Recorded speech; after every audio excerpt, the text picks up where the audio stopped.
Hello, my friend. I have a second episode I wanted to reshare with you this week to inspire you to take action and join the Tweet 100 Challenge. And if you skipped Tuesday's episode and you're wondering what the heck is the Tweet 100 Challenge, I'd encourage you to take a couple of minutes to listen to that episode's intro. I explain it all there. But the TLDR on the Tweet 100 Challenge is that I'm challenging you and myself, I'm doing it too, to write and publish one good tweet or thread each day for 100 days. That's it. One tweet each day for 100 days. I truly believe that this will create new relationships for you, it will grow your reach, and it will help you clarify some of your own ideas. Nothing but good things will come from this. I started this challenge about 2 weeks ago, and hundreds of people, literally more than 500 people, have now joined the challenge, and it continues to spread like wildfire. All you need to do to sign up is visit tweet100.com and enter your email address. It's totally free, but that will make sure that your tweets are being logged for a public leaderboard, which tracks your progress not just in tweets sent, but followers gained, follower growth percentage, and more. That's tweet100.com, and the link is in the show notes. Today's episode is with Dickie Bush, the creator of Ship 30 for 30. I love this episode because Dickie talks about his own recent approach and growth on Twitter, including some super tactical ideas for how to create great tweets that people want to read and they want to share. We also talked about the virality of Ship 30 for 30, and it was a big inspiration for me on how I designed the Tweet 100 Challenge. If you haven't listened to this episode before, it's one of my favorites and I highly recommend it. If you have listened before, it might be a good time to re-listen to kickstart your Tweet 100 Challenge. All right, we'll get to that interview with Dickie right after this. This episode is sponsored by Indeed. Indeed makes it easy to find and hire the perfect job candidate. With Indeed Instant Match, over 90% of employers get quality candidates as soon as they sponsor their job post. That's according to Indeed data. And Indeed is making it easier than ever to give Instant Match a try. Get started right now with a free $75 sponsored job credit to upgrade your job post at Indeed.com/elements. Get a $75 credit at Indeed.com/elements. Indeed.com/elements. Offer valid through September 30th. Terms and conditions apply. This episode is brought to you by HP. Whenever you do your best thinking, the HP Spectre X360 is ready when inspiration strikes. With power save for battery life and focus mode to multitask, you can do your best thinking whenever and wherever it happens. The HP Spectre X360 2-in-1 convertible PC with Windows 10 saves battery life for whenever an idea hits you. HP Spectre X360, a more thoughtful laptop. This episode is brought to you by Disney+. Disney+, Hulu, ESPN+. Stream all your favorites with the Disney Bundle. Disney+ has Loki and Luca. On Hulu, watch originals like American Horror Story and 9 Perfect Strangers. And ESPN+ has every match of Spain's thrilling La Liga. Get the Disney Bundle today for only $13.99. Includes Hulu ad-supported plan. Access content from each service separately. Terms apply. See thedisneybundle.com for details. So as we finished up that cohort, people were calling it life-changing. They're saying they're sleeping better, their stress is lower. They're not even talking about writing. They're just saying this became a keystone habit in my life that improved everything. Welcome to Creative Elements, a show where we talk to your favorite creators and learn what it takes to make a living from your art and creativity. I'm your host, Jay Klaus. Let's start the show.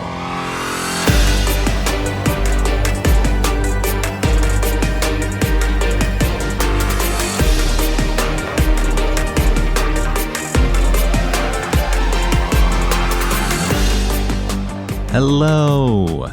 Welcome back to another episode of Creative Elements. I'm grateful to have you here with me once again, spending the next hour or so together. You know, I have a unique challenge with this show. Let me bring you behind the scenes here for a moment.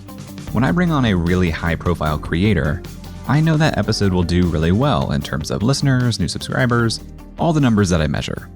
But what I really want to do with this show is help you earn a living from your art and creativity.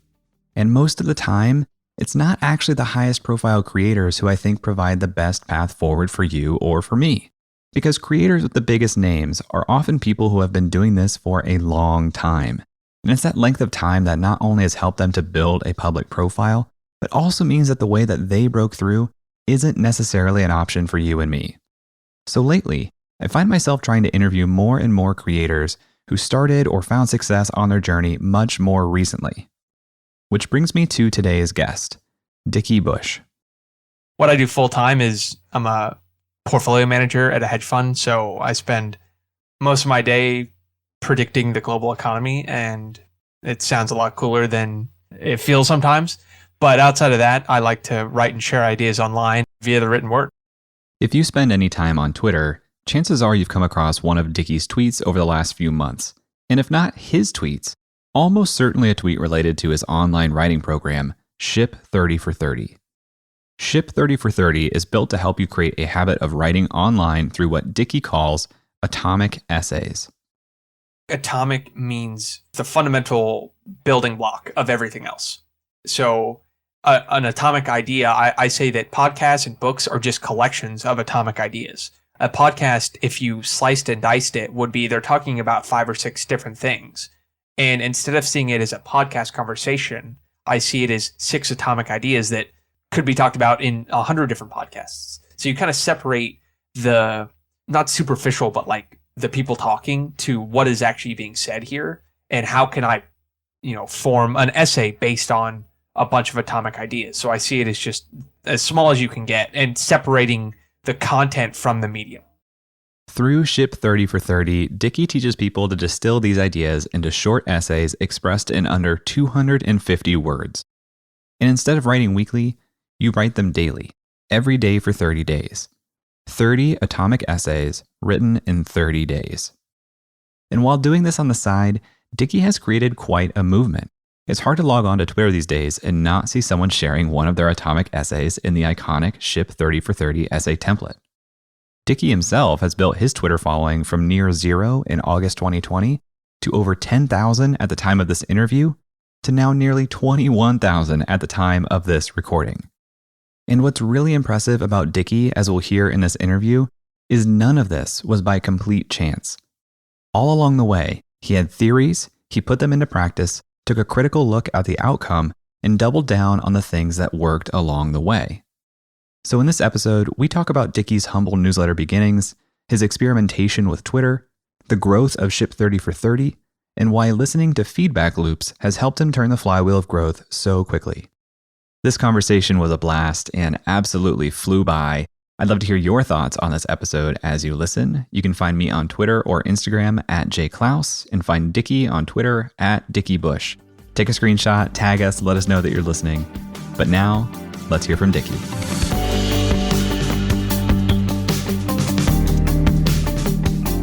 So I've graduated from college 2 years ago and went right into finance. And so I was a financial engineering and computer science major in college, and was actually the last thing I wanted to do was write, interestingly enough.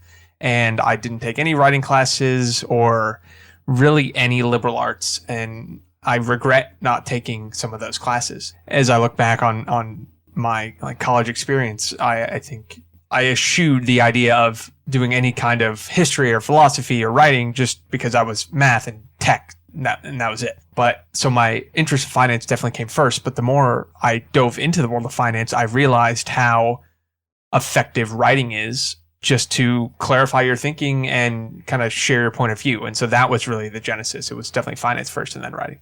Tell me more about that. How does writing help clarify your thinking in a financial world? So when I joined, it was you're inundated with information, emails, people reaching out to you, street research, all of this, and it's all written, right? And so your email inbox just is lit on fire. And so I said, there's got to be something to this.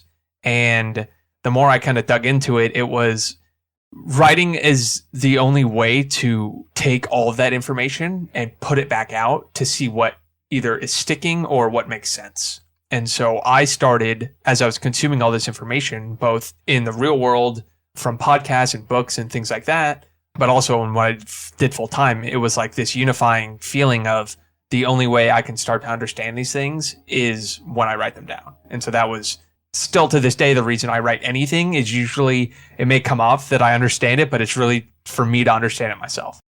And what did this look like? I'm thinking especially like in what seems to be like a kind of technical, scary world of finance. What does it look like for you to write things down to understand it yourself? Are you like stream of consciousness talking to yourself? Are you trying to repeat back what you read? It's a little bit of everything. I keep a journal for, and this is so fun to talk about because I've never talked about my writing through the lens of finance. I keep a trade journal where any kind of things that I interact with the market, I write down what I was thinking at the time, kind of a decision-making log that I'm able to look back on. I have basically, and this is the same for writing what I mostly write about versus what I write about at work, it's finding a forcing function to force you to understand that information. And so I write an internal newsletter that I send off to people there, where every Friday I kind of summarize what happened that week. And by writing it down, that's forcing me to either think through it, and you have that forcing function. And the same thing is with my weekly newsletter. I actually have to interact with the things that I'm consuming, and then the natural result is you just understand it better. Totally agree with this. I had the same realization. I did the first year where I realized that writing was important to me. I wrote every day for a year. And what I realized was what you're saying, you have these constant interactions with the world around you all the time, and they're shaping your behavior and your thought patterns. But until you force it into the technology of the English language, you don't actually understand how they're shaping you and doing things. So I totally agree with that. I hear all the time that people in finance, investors especially, they'll take notes on decisions that they made and why they made them. And it makes sense because then you can revisit that and make your decision making even stronger.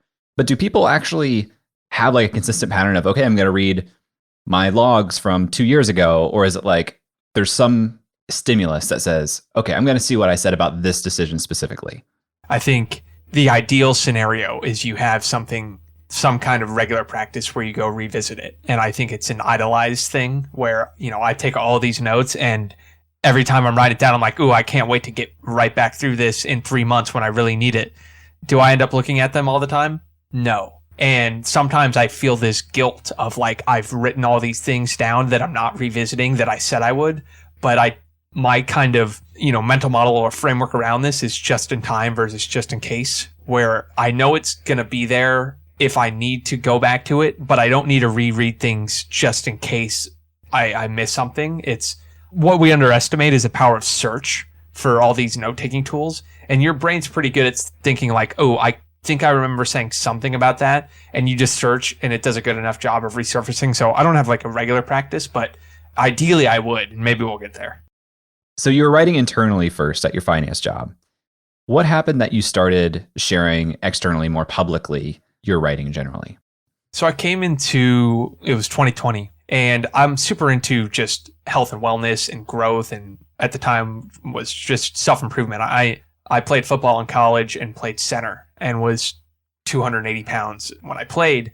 And coming out of that, I kind of had to make a choice. And I like to say I was either going to 180 or 380, whatever decisions I made at the time. So I was kind of really into habits and just improving. I really had to kind of rewrite my life's operating system, because for my entire life, it was get as big and as strong as you can. And that's all that matters. And then I stopped playing football, and it's like, oh, wait, you can't do that in the real world and be, a functioning member of society for the most part. And so I was just reading and consuming this information. And it goes back to, I wasn't feeling like I was putting it enough into practice. And so coming into the year, I met Kay High, who's he's a founder of Rad Reads. And I met him at a New York City happy hour that he was hosting for his newsletter subscribers. And he said straight up to me, write a newsletter every week for 52 weeks and watch it change your life. And I said, yeah, that sounds like a good thing. Like, what should I write about? He's like, well, what do you consume? Like, what do you do? I'm like, well, I listen to a lot of podcasts and read a lot of articles. He's like, just start sharing those with a little snippet and see what happens. I wanted to cut in here at this full circle moment because back in episode number 29 of Creative Elements, I talked with Kay He, and we spent a lot of time talking about his own journey into writing while working on Wall Street. And for Kay, it was writing a newsletter that changed his life. I was sitting on a beach. I still was employed, January of 2015, and I had some time because I was on vacation. And I always love to read random internet stuff.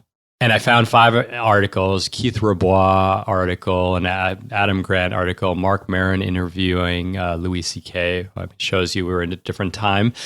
And I shared those 5 links just to 36 people in a BCC Gmail. So I had that thing going and people liked it. And it was probably, 6 months into the newsletter, 0 months into quitting. And people were just like liking it. And I think that was something that was really good for me because I'm a very type A organized person. Like I need to always have something that I'm working on.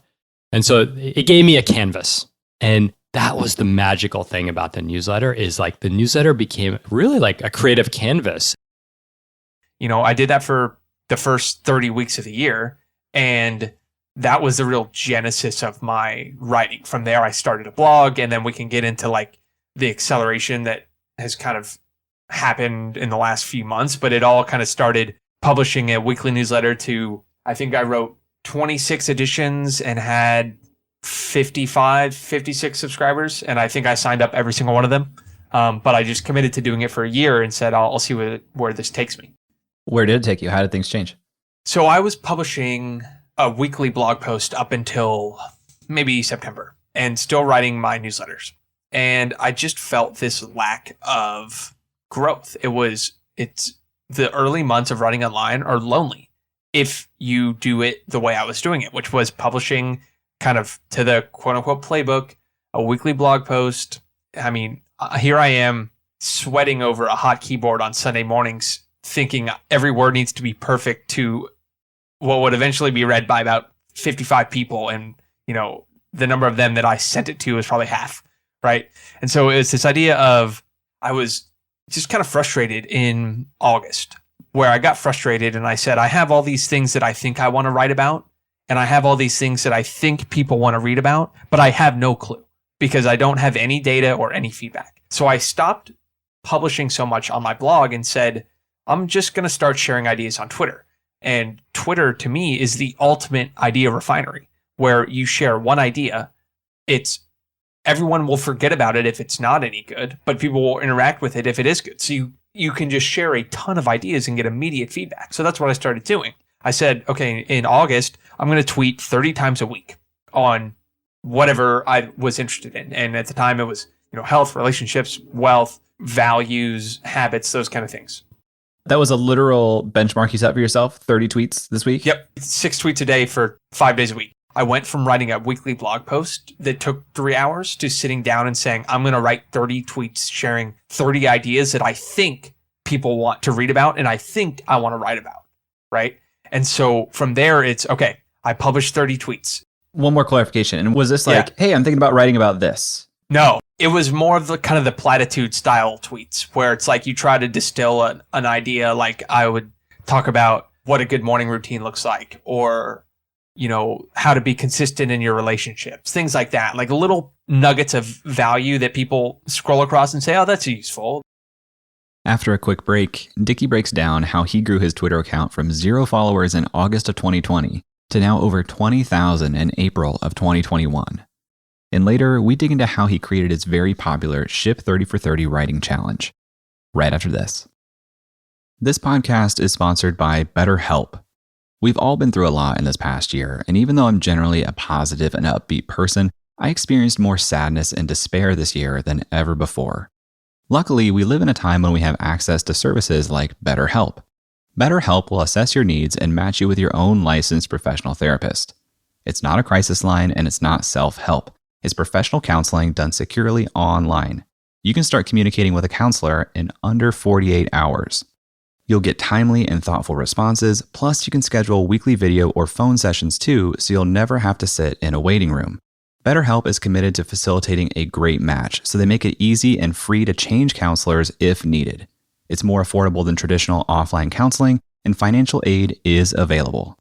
BetterHelp is offering Creative Elements listeners 10% off your first month at betterhelp.com/elements.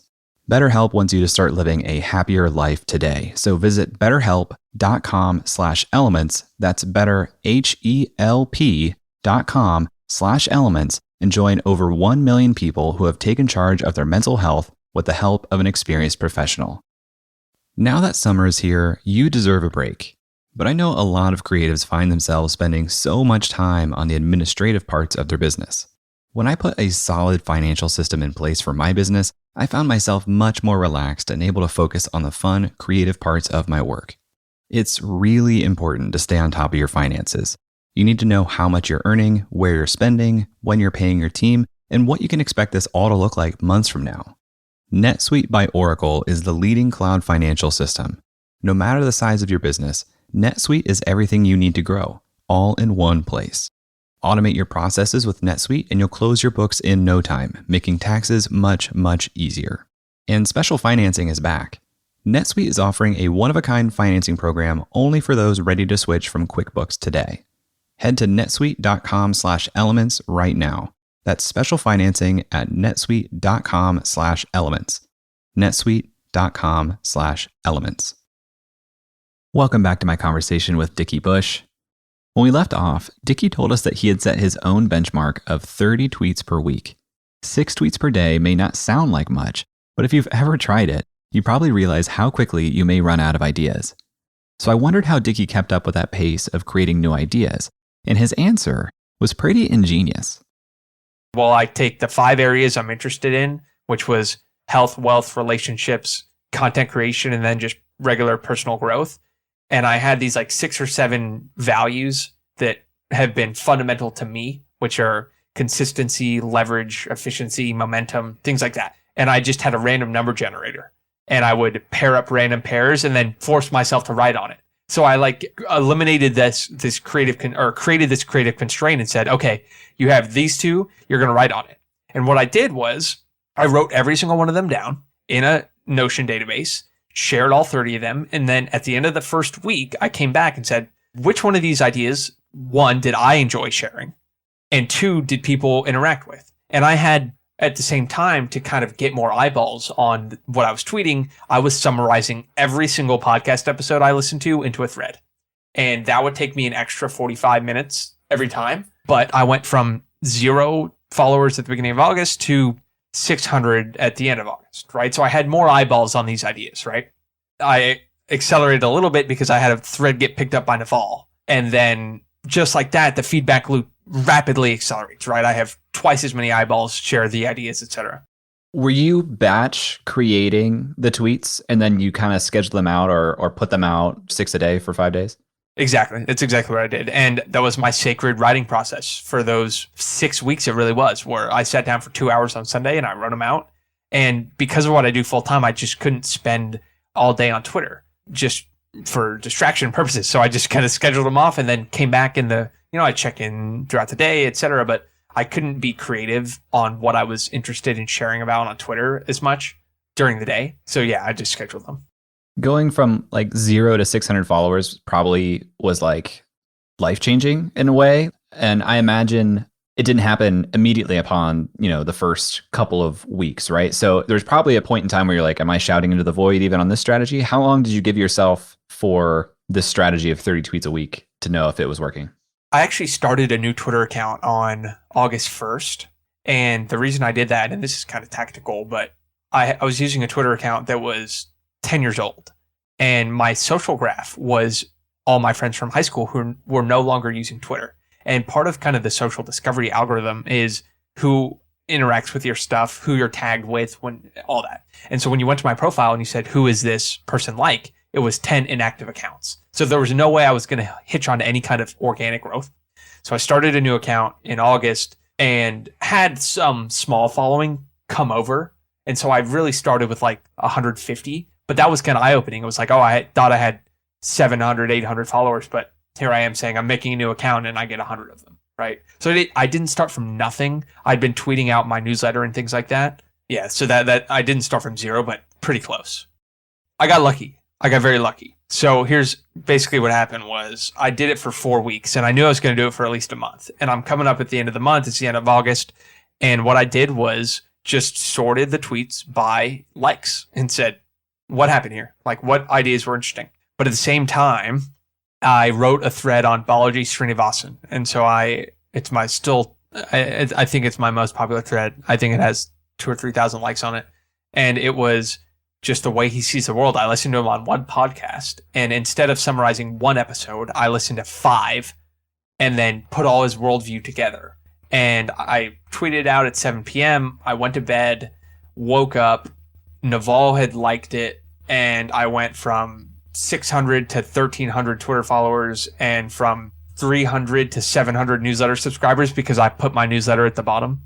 And so I like to say it took me 35 weeks to go to 200 newsletter subscribers and 12 hours to triple from there. So I definitely got lucky kind of with one of those threads. But I say I got lucky, but I wrote 25 threads before that got no engagement, right? So it's lucky when it shows up, but it comes from that consistency.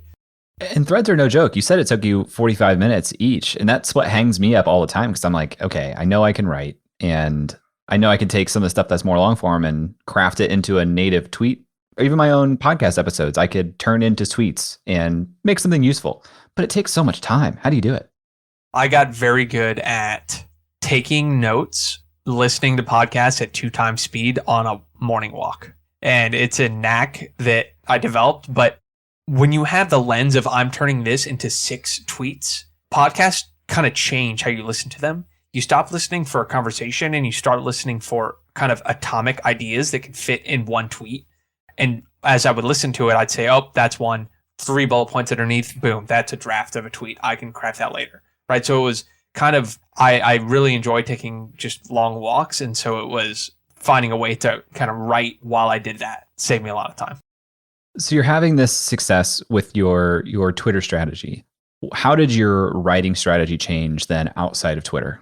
So I saw the beauty of having a tight feedback loop for sharing ideas. And so I actually wasn't writing blog posts during that month of August and September. And what I realized when I came back was I'd been writing these long form posts on things that I wasn't even sure if I wanted to write about.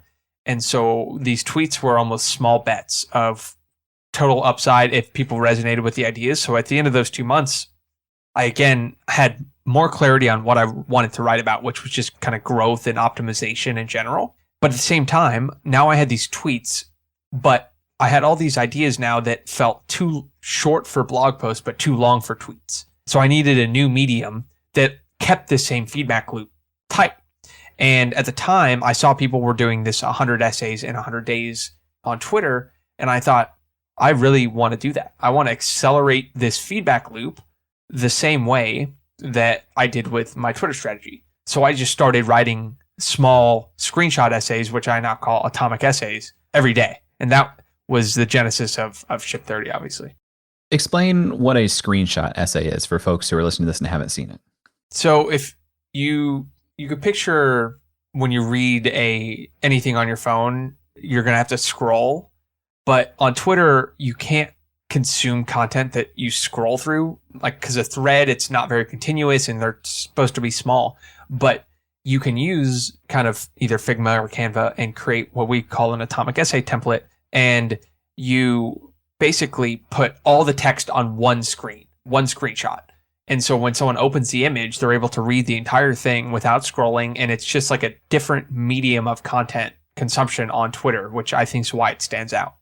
Yeah, it's really interesting. And you doing that and the folks that you worked with through Ship 30 for 30 doing that is the first that I really saw it across the platform. And it seems kind of counterintuitive, right? Because Twitter is really optimized for written texts. And even threads were introduced to say, okay, we'll give you more space for this. So it's surprising to me how well the algorithm seems to favor an image that is almost wholly text. So I think it stops people in their tracks a little bit. And I think that's what it breaks up the straight text narrative, or kind of whatever you are when you're on Twitter. It's same thing. And like you can just scroll through everything and not pay attention to it. What atomic essays do is it just kind of breaks up the monotony of Twitter. And at the same time, you can learn how to be a copywriter as well, because you are getting someone to first stop scrolling and then 2, click on your essay and then read it. Right. So it's like this 3-pronged process for improving as a writer that you get to do all in one. So that, part of it is, oh, I wrote a great essay, but now I need to make sure people read it, because it's easy to scroll right past something on Twitter. And I think people do plenty on. Right. So it's kind of a 2-part game there. So you were doing this yourself for your account. Did you make yourself your own Figma template? So I was using just taking a screenshot of a text editor. And from there, it was like day 7. And I realized I could not do this anymore. It was hard to write and publish every day. And I'd been a big studier of James Clear and Atomic Habits, and I knew the one thing that makes habits easier is community accountability. So I said, I need to find some other people to do this with me, which was the genesis of Ship30. And how did you find those first handful of people, or how did you approach them and tell them about this idea? So I spun up this was really, okay, I need to find people to write with me. How do I do this? And I spun up a landing page, a type form, and I said, Ship 30 for 30, join me on a 30-day writing challenge.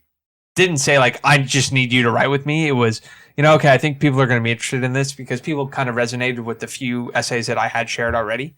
And then, so I put out that email form and a couple people picked it up. And I'm in Compound Writing, which is a writers group, and they put it in their newsletter like, this is a cool idea as well. And we had like 285 email signups in the first 2 days. And I said, okay, this is going to be a lot more than I thought, but we're clearly onto something. So we got started. 3 days later, we were going. We just spun it up, threw everyone in a Slack channel and said, go. Who's we? Me. Well, I guess we is me. I kind of spearheaded just I guess I'm just talking the second person too much, but I spun up a Slack channel and threw everyone in it and said, okay, here's the challenge. We're doing every day for 30 days. And we were just kind of off and running. And that was an instrumental process, was just having that first cohort of people, because I learned so much about, okay, what does it actually mean to run a community? What's it mean to build a writing habit? What are these people actually struggling with? And this goes back to the feedback loops. I got insane amount of data of like, what do people actually struggle with here? And then from there, we just kind of kept building. It sounds like that first cohort was just like a free community. Hey, who wants to do this with me, right? So it was $50 and you got your money back if you completed the challenge. And so that was the original, and which was an absolute nightmare to deal with logistically of like, okay, I believe you, like, I'll send you your PayPal back. I'm using like a PayPal pool trying to do all this thing, super things that didn't scale. But I mean, we had 60 something people and I'm like dealing with PayPals and all this and just not what I needed to be doing at the time, but it worked out. And I think we had half the people complete the challenge, which was good. When we come back, Dickie talks about the next steps he took with Ship 30 for 30 and how it's grown to nearly 300 members within each cohort. So stick around and we'll be right back. Do you ever get bored with the way that writing or graphics are displayed online? After a while, it seems like most things really look the same, text or images just on a screen. Well, there's a solution to that, and it's called Issue. Issue is an all-in-one platform to create and distribute beautiful digital content, from marketing materials to magazines, flipbooks, brochures, and more. I was just looking at a digital magazine on Issue that had a video embedded inside of it. It was like combining my love of print with a digital interface that transformed into a multimedia experience. Issue works seamlessly with tools you already use, like Canva, Dropbox, and InDesign. And you can start using Issue for free. They also offer premium features that give a more customized experience. Get started with Issue today for free, or if you sign up for a premium account, you'll get 50% off when you go to issue.com/podcast and use promo code ELEMENTS. That's issuu.com/podcast and use promo code ELEMENTS at checkout for your free account or 50% off your premium account. That's issue.com/podcast with promo code ELEMENTS. As a creator, it's easy to find yourself wearing all the hats and doing it all for your business. It can feel overwhelming. JustWorks makes it easier for you to start, run, and grow your business. Let me tell you how JustWorks can help your business. JustWorks makes it simple to hire and manage remote employees across all 50 states. With JustWorks, you can onboard new employees with ease, take the guesswork out of regulations and requirements for employment and taxes, access national health insurance plans so your employees can get coverage no matter where they live, set up sick leave policies and administer harassment and discrimination prevention trainings, save hours on time tracking that syncs with payroll, plus access 24/7 expert support, as well as certified HR consultants to get answers to your questions whenever you need them. As your business grows, JustWorks is there to make the administration stuff easy. Find out how JustWorks can help your business by going to justworks.com. That's justworks.com for more information. Hi, I'm Pete. I'm an IT manager / superhero. Pete, bad news. What happened? I put a very expensive latte on top of my car, drove off, and it spilled. It's bad. How's that my problem? Oh, my laptop was up there too. Okay, that's why we use connection services to manage our cloud. Everything's backed up. I can access your stuff remotely. You won't miss a meeting. I really wanted that latte, Pete. For hardware, software, support, and empathy. For Pete's sake, connect with Connection. Welcome back.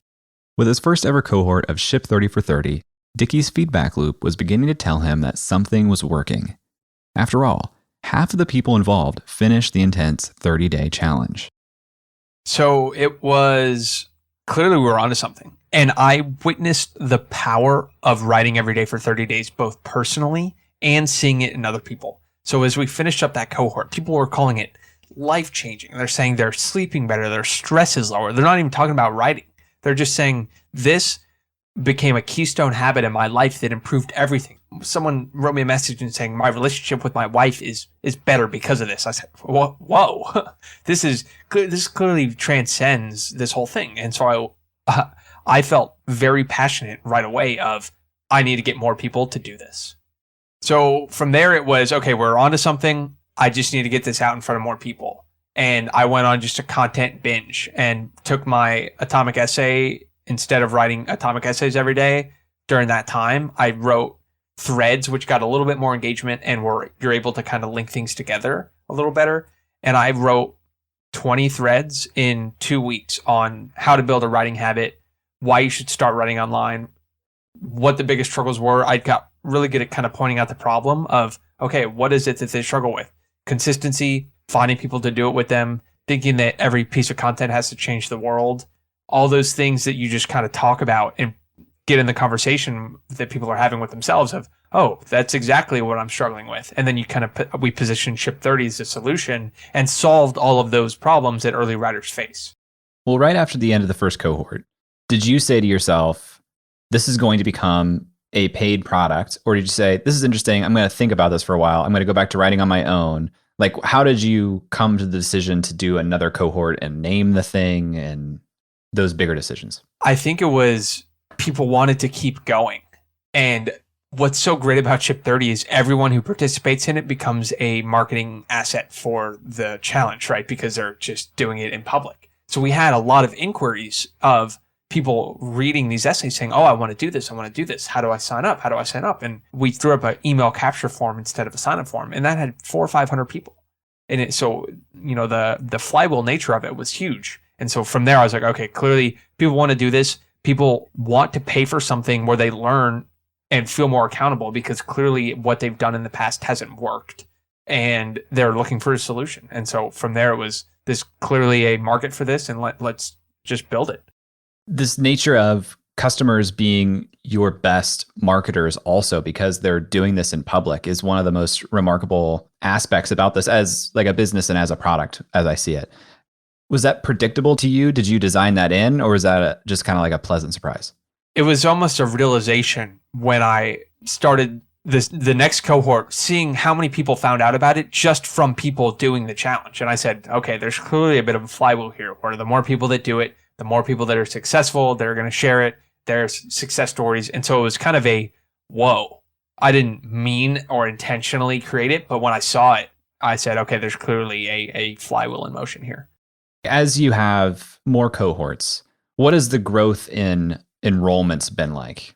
So the first one we had 55, and the second one we had 171, and then we had 270 in the most recent. And right now we're on track probably to do around that 270 mark. But I think we raised the price on this one to keep the cohort at a certain size that I don't think we could do more than 250, which is, you know, just, I think you lose out on some of the community benefits when you get too large for something like this, I think.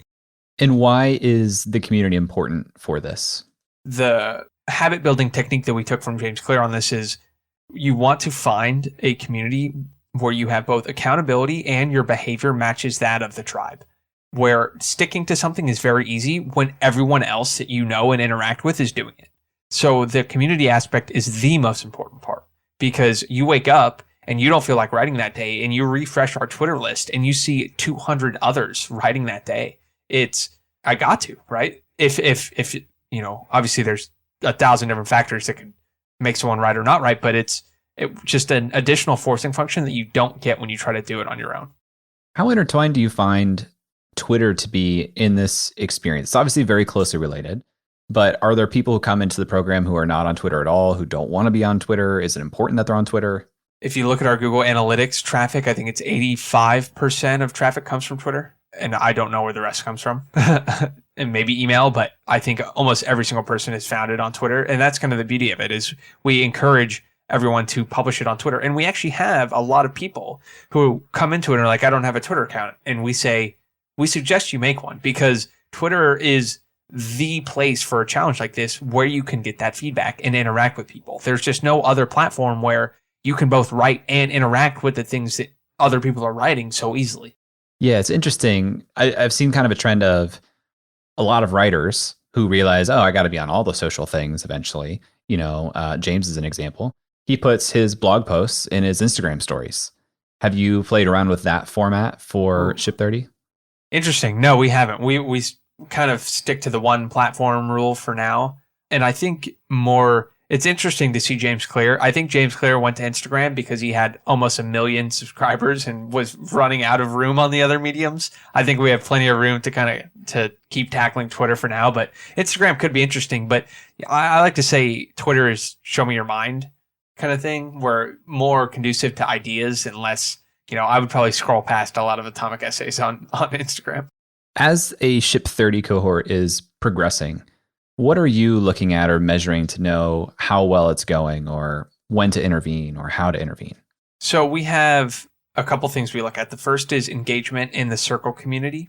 We use Circle to manage the community, and it shows you everything like number of DMs sent, number of active users. We have the number of active users that come onto our atomicessays.com website to publish their essays. And we really just look for those to either, there's going to be some natural kind of fall off. And we try to do everything we can to give people the resources of, if they're struggling, here are some prompts to use, or if you're struggling, lean on your accountability partner. But there's naturally going to be some things. But our goal is to have as many people complete it. And what we bookmarked just this last week, which is day 15, out of 260, we counted roughly 160 in our Twitter list that we're still publishing, which I felt pretty good about. It's about 60%. And then we are encouraging people to kind of get back in for these last 2 weeks if you've fallen off, which we've already seen some success with. You're still saying we. You still mean you? So recently, I have partnered with Nicholas Cole, who is one of the most prolific online writers across all platforms. He's been a top writer on Quora, on Medium. Is really a pioneer in the online writing space. And so I partnered with him at the beginning of this most recent cohort. We were introduced to one another, and then he joined Ship30 and started doing it and said, wow, this is awesome. And we kind of started talking. He has a book called The Art and Business of Online Writing, and he is far more versed than I am on the ins and outs of writing online. Whereas I am sharing mistakes and lessons that I wish I knew just a year ago. And that, I think, is some of the beauty of the internet, where you don't have to be a master or an expert to teach people. You have a natural audience of people who are just a year behind you on your journey, and you can share tons of wisdom with them. And the thing about the internet is, if you solve one person's problem, you're going to solve thousands. And so Cole, what he's doing is launching a follow-on writing course to Ship30 for 30 called Write the Ship, which is far more focused on actually writing and distribution and attention grabbing. And kind of, we say that if Ship30 for 30 is getting your ship going, you can't steer a stationary ship. So you need to build that writing habit. And then once you're kind of churning then and getting feedback and you have data and you understand maybe this is what I want to write about, then you can focus on the quality of the content, which is what Write the Ship is going to do. How did you know that, or why did you decide that a partnership was the right direction? I feel like a lot of people in your shoes may have been kind of afraid to let somebody else into the thing that they had made and kind of felt like maybe they'd gotten lightning in a bottle. So I knew that there was no way I was going to be able to teach anything beyond Ship 30 for 30 on the writing side. It was just an awareness that, I am a average writer, screamingly average, and I can't wait to learn more from Cole. But I'm good at communicating problems and sharing lessons with people, right? So I knew from there it was, what would I really want if I were in these same shoes of, I just completed a 30-day writing challenge. Now show me how the internet works. Now show me how you can repurpose content. Show me how to gain more data from what I'm doing. Show me how to create a library of content. All that kind of stuff I wouldn't be able to share or do anything with. So it would be like you go through Ship 30 for 30 and then you just stop. And there's nothing following up from there. So I really wanted to build a follow-on, and that was just the ideal partnership. So has anything really changed, like functionally from the first cohort? Yeah. So the biggest change is now we have weekly office hours that kind of go through a lot of the things that we think people underappreciate with writing, capturing attention, kind of giving more practical writing advice, kind of like the 80-20 of it. But no, not too much has changed. We moved from Slack to Circle because Slack got a little messy, but the fundamentals of it have not changed. I think all the time about the story at Facebook when they realized there was like this magic of once you have 7 friends on Facebook, the product is sticky. Have you noticed anything from behavior of shippers that once they get to this milestone, the habit is created or things really do seem to start rolling? I do think that there is a lot of the amount of feedback and engagement you get early on, where if you write 2 or 3 essays in the beginning that kind of hit home runs, and people in Ship 30 that start out with small but not zero following are definitely at an advantage where they're just kind of steps ahead in that feedback loop. And, part of what we say is don't think about growth so linearly. You have to think in kind of doubling terms, and going from 2 to 4 to 8 to 16 followers can feel very slow. But when you realize it's a doubling time, if you're at 600 versus 16, you're just like 4 or 5 doubles away. But that doubling time can be kind of long. So it is good to have some kind of basis. So the ones who've seen the most success start with a small following, jump into the challenge, and people kind of are unfamiliar with it, see them start writing it, and they get a lot of feedback and engagement. And that just kicks off the internal kind of motivational flywheel of like, oh, if I actually write every day and share these ideas, they're already resonating, and it just makes it easier. I imagine as this has grown, it's taken up more and more of at least your mind share, if not your actual time share. And so how are you wrestling with that tension between finance, economics Dicky, and creator Dicky? I wish I had a good answer for you. I do the best I can. It's kind of just a segmenting of the day, which is what the beauty of kind of markets are. They're closed a good amount of time. And so during the day from 7 a.m. to 6 p.m., I'm completely focused on markets. And then it's good because you can only stare at markets and the economy so long because they don't move very quickly. And so you do need to step away and refresh your perspective. So what's beautiful about doing both these things is they're orthogonal ways of thinking, where I don't have to think as hard about like second order effects and different quantitative ideas around finance and economics when I'm writing. And so it doesn't feel like additional work because it's such a break. Are you going to run new Ship 30 cohorts every month for the foreseeable? No, we are going to do not every month, but every 6 weeks, because I need a nice 2 weeks in between. We tried to do a write back to back, and I think every 6 weeks is a nice cadence where I get to rest a little bit, people get to rest a little bit. What's cool is we have a lot of people roll into the next cohort, where I think we had 20% of the last one roll over, and we're already kind of getting up there on this one. And they want a little bit of a break too, but every 6 weeks feels like a good cadence for now. How important do you find the literal financial buy-in of somebody buying into this program to be for their follow-through? I would say from the anecdotal evidence I have of the people, if anyone reaches out looking for a student scholarship or parity pricing, I just let them in, because I think it's something that you want to pay it forward and all that. But I will say I have not seen much follow-through on the people that we have let in, because it's just too easy to give up if you don't have any skin in the game. there's a reason that people are willing to pay for it because they've tried everything else and realize that it's a very good forcing function. Yeah, I saw that with my mastermind program. I see it with communities a lot too, especially paid communities. They're like, but I really want this person. I guess I'll just give it to them for free. They have literally placed no value in it. They're not going to stick around. They're not going to act as if they value it. Right. So I believe that. While the cohort is going, what does your time commitment look at to the different things that the cohort itself needs? Where are you putting most of your time? Most of my time is just engaging with the essays on Twitter and making sure people are getting feedback that kind of keeps them going. And so I spend, I'd say, most of my time either answering questions or tips on how to do this, that, and the other thing right on the Circle channel, or just reading essays and saying, just tossing them likes and things like that, where people feel like, okay, someone is reading this, someone's engaging with it. Yeah, that's where most of my time goes. And then office hours, of course, but that's only once a week. This all seems pretty good. Seems like everything went according to plan and has been really successful. What's the thing that's really hard and scary and keeping you up at night? I think it's when you realize when you have kind of ownership over a project like this, there is always more you can do. There's always something else you can do. I could spend all night engaging with every single person's essay, right? And I still would feel inadequate. It's the biggest struggle by far is that feeling of, I want to provide value to everyone, but I know that it is an infinite game of, if I tried, it's just impossible. There's a feeling of, one, I know I could always improve the product and the experience and the onboarding and the landing page and share more. And it's a never ending game, and getting comfortable with that. I've done enough today is by far the hardest thing, but it's a good problem to have. I will say that. Is there anything that I'm not asking that I should be asking? I don't think so. I could talk about just the beauty and leverage of sharing ideas on the